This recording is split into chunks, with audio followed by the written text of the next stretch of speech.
un échange à la fois très intéressant, à la fois très nourri.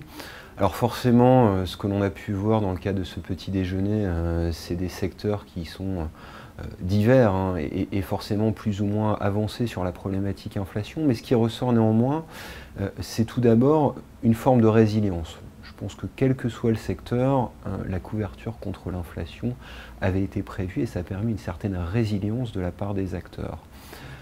Le deuxième point, c'est qu'effectivement, cet environnement inflationniste, on l'a vu dans des livres d'histoire, on l'imaginait dans des livres de science-fiction, on l'a vécu.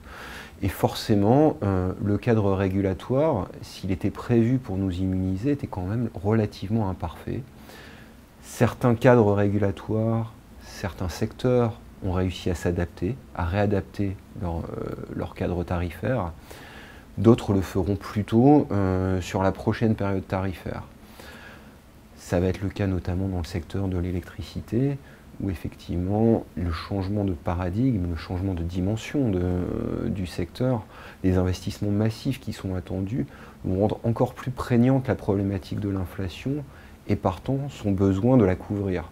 La couvrir sur l'inflation de nos charges d'exploitation, mais également l'inflation de nos coûts de financement pour s'assurer que la transition énergétique pourra être financée par le cadre régulatoire.